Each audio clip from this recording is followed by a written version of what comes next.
Yes. Tell us, George, because last year your family accounted for about 2/3 of the guests. That's right. Any night they're playing is fine. Any night, okay. All right, we have the DJ Expo in August. That's going to be Monday, August 11th through Thursday, 14th. The seminars fall on Monday and Tuesday, heavy seminars. Wednesday, there's still some. And Thursday is just exhibit hall and goodbye and the big giveaway. So just by a quick show of hands, who's planning to be there this year? All right, that's great. Rick? Maybe? Okay.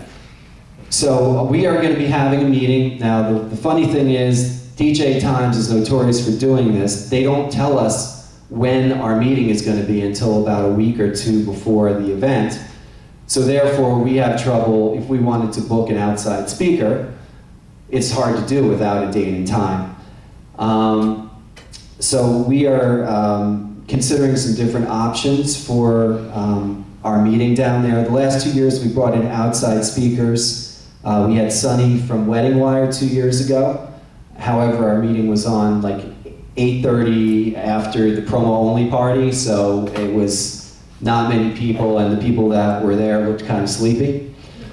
And then last year we had Rick Brewer. You know, we had a decent turnout for Rick. You know, I think our strategy for the DJ Expo is to let new people know about our organization and get some new memberships and fans. That's actually how I became involved with the NJDJN about 6 years ago.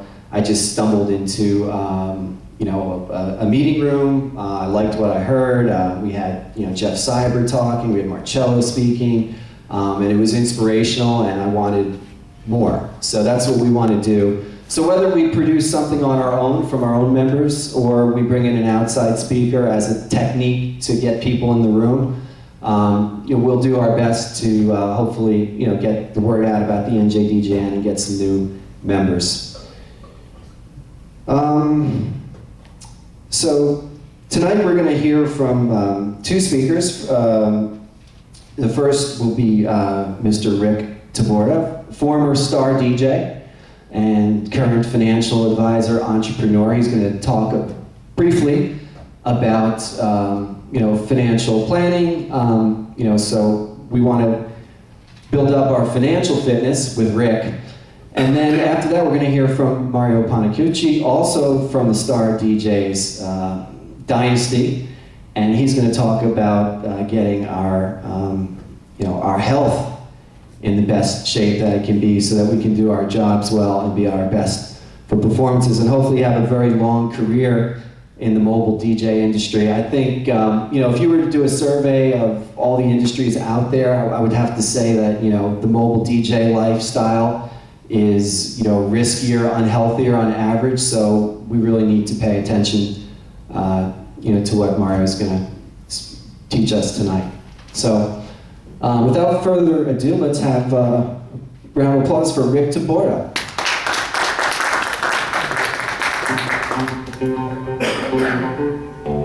Thanks, Greg. All right, it's been a long time since I actually held a microphone, spoke into it. So once again, my name is Rick, LBT Wealth Management. Real quick presentation. Just want to talk about saving and investing. I know it's a thick topic, could be boring, but I'm going to try to teach you about saving by telling you my story. So before I start, just by a show of hands, how many people here DJ on the weekend and also have a day job during the week? Raise your hands. Okay, pretty good. A lot of guys just make money as a DJ, pretty good. Well, pretty much my whole career, 20 years, I worked as a DJ and also had a day job. Did gigs on the weekend, bridal shows during the week, appointments at night, and worked during the day. And what I was able to do is I was able to save money, all my DJ money. I lived off my income from during the week, and I saved all my DJ money. But before I get to that, let's start from the beginning. So I always wanted to be a stockbroker. Loved the movie Wall Street, Bud Fox. That was me. I wanted to be Bud Fox. So my first gig out of college was with a penny stock firm called LOP Investments. I didn't know anything about penny stocks, but if you saw The Wolf of Wall Street, Yep. It was the same thing. Now, the office wasn't crazy like that, but it was a band of misfits like this bad suits, pitching penny stocks, the worst investments in the world to an unsuspecting crowd, unsuspecting public. So I quickly learned that penny stocks are not the greatest thing to be investing in. So I left there, went to Wall Street, got a job with Smith Barney. I worked as a cold caller, making 500 calls a day, all over the country, trying to get leads for the brokers. So the way the numbers work, 500 calls a day, get 10 leads. The broker calls the 10 leads, he would get one account. And that's what I did for a year and a half. My take-home pay, $314 every 2 weeks. Oh my God. I did it for a year and a half, only because I was trying to break into the training program. So just keep that in mind. $314 every 2 weeks, that was my take-home pay. So that was back in 1991, there was a recession going on. The brokers weren't making money, I wasn't making any money. And at the same time, my father, who had a family business, he had a deli convenience store, he opened up his second store. So I quit Smith Barney, went to work in the family business, started working with my dad. At the same time, I hooked up with Star DJs. Went to their school of entertainment, and right out of the bat, I started doing gigs. I was making $150 to $300 every 4 hours. Remember, $314, 2 weeks, $150, $300 every 4 hours? This is great. This is awesome. This is the easiest money I ever made, right? And I just kept working. I was doing 150 gigs a year, every weekend, just working, doing bridal shows during the week, working during the day, and I was so busy that I didn't have time to spend the money. I was just putting all my DJ money in a savings account. Every once in a while, I throw it in a mutual fund, let it grow. So one day, at the store, we had a old lady. She's a regular customer. She came in. She goes, "You know, I have a second home. It's a little fixer-upper. I'm looking to sell it." And my dad and I looked at each other and says, "We'll buy it." We negotiated a price. Bought a 2-family home in Elizabeth. I lived on the second floor. The first floor rent paid my mortgage, and so apart from my initial deposit, my initial down payment, I never put a dime back into that building. Paid itself off in 10 years. During that time, kept DJing, kept working 150 gigs a year. I was getting more referrals. Now I was up to $200 to $400 per gig. One day, we had our second store. The owner of this building came into the store and says, "You know, I'm looking to retire. I'm thinking about selling my building." My dad and I looked at each other. "We'll buy it." We negotiated a price. Bought this building, 5 stores, paid it off in 15 years. The only money I put into it was my initial down payment. Never put another dime in it again. Just made the last mortgage payment this past February. $88,000 a year in rent income. It's paid off. The only thing I have to pay is the property tax. Fast forward another couple of years. 10 years later now, that 2-family home was all paid off. I got tired of living in Elizabeth. I was still single. I was about 36 years old. I said, "You know what? I think it's time to buy a single-family home." So I started looking around, heard about this development they were building in South Amboy, down by the water. Saw the model home, fell in love with it.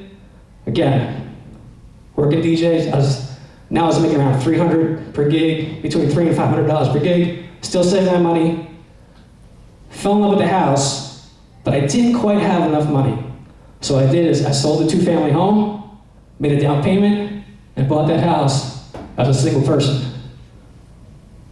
Me living in this big 2,400 square foot house all by myself for like a year. But why am I telling you this?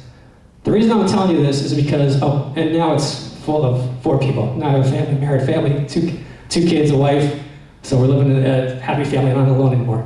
So why am I telling you this? Saving leads to opportunity, all right? I saved money, and because I saved money, I put myself in a position to take advantage of an opportunity. You could say that I was lucky, right place, right time, but I think that if you look at this quote, luck is what happens when preparation meets opportunity. And what I did by saving money, I put myself in a position to take advantage of an opportunity. So what I'm trying to stress today is for those guys who have dual incomes, DJ on the weekend, you have a regular gig during the week, you have an opportunity to really save some money. Live off your income from the week and put away as much as you can from your DJ. So what can you do with some of the things you can do to invest with your savings? Right? You can invest in real estate, which is what I did. But real estate isn't for everybody.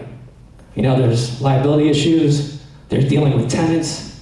What happens if they don't pay the rent? What if you don't rent out the place? Suddenly you're stuck with 2 mortgages. Not for everybody. You can invest in yourself. DJing, you can. Our next speaker, Mario, got a degree in alternative medicine. He's starting a new business. So you can go back to school, learn a new skill, or build your company into a multi-op company. Or the easiest thing to do is just to invest in an investment account or a retirement account. Quick question. If I asked you, could you save $167 a month? Could you do it starting today? How many people can just start putting $167 a month away? All right. So let me show this slide. I love this slide. So let's take a look at 2 investors, Investor A and Investor B. Both invested $2,000 a year, which is about $167 a month. Investor A started 20 years ago. From 1994, he invested $20 over 10 years. $20,000 over 10 years. So $2,000 a year for 10 years. Then the next 10 years he stopped and just let the money grow. Investor B procrastinated. He said, you know what? I don't have any money right now. I'm going to wait. He waited 10 years, and then 10 years later he invested the $20,000 over 10 years. So both investors invested the same amount of money over the same time frame, $20,000 over 10 years. Look at the difference in the balances.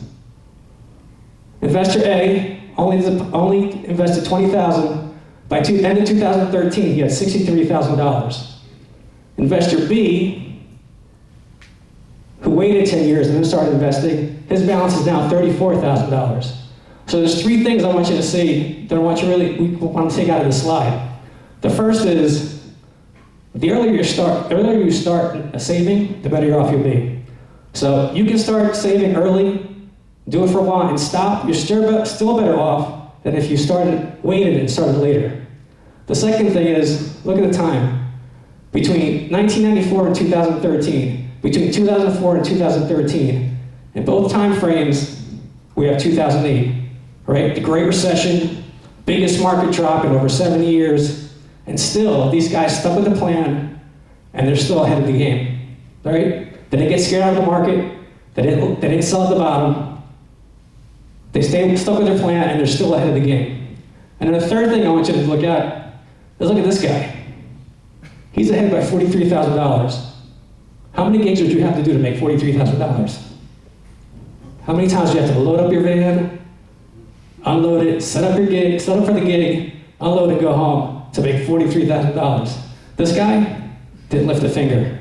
His money did all the lifting. His money did all the work. And that's the power of investing. That's the power of compound interest. That's the power of your mutual fund paying out a dividend, just reinvesting in the dividend. And that's how you build wealth. So, there's no getting rich quick. You build wealth over time by saving and investing. The earlier you start, the better you'll be. And once you start, you'll see your balance grow, and it'll motivate you to save more, which is what I did. I started saving like $2,000 a month, and I just kept doing it. And it started growing. Next thing you know, there was no gig I turned down. If it was $150, I said, I'll do it, because I was able to put the money away and invest it. That's it. Any questions? Yes, Greg. I think I know your answer, but what's your advice on credit card debt? Credit card debt is bad, right? Cut them up. Yeah, if you can, pay off your monthly credit, because most of those credit cards are what, 19%?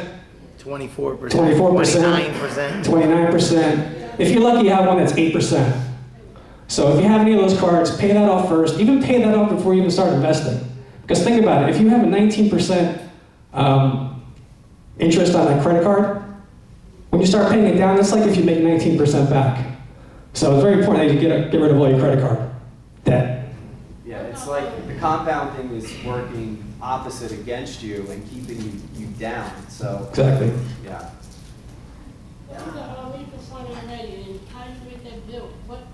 What do they do when they just sit in the bank? I'm sorry? Mutual fund, you mentioned mutual funds. They just sit in the bank doing nothing or? Well, mutual funds are in the bank, you have your savings account or you have a CD, right? And mutual fund is different. Mutual fund is a basket of individual stocks that you invest in and it grows. If you're just a bank account, the bank account is just sitting there, it's doing nothing, you're right. So this, the mutual fund does do this, but they trade the monies? Right, with mutual funds, there's individual stocks within the fund. The person who runs the fund buys and invests for you, and the money grows over time. The example I showed you before was an index fund. So it's an actual S&P index fund, and if you just invest over time and pretty much forget about it, it'll grow.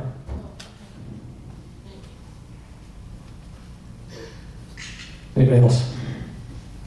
No? Okay, thank you very much. All right, thank you very much, Rick. Savings leads to opportunities. So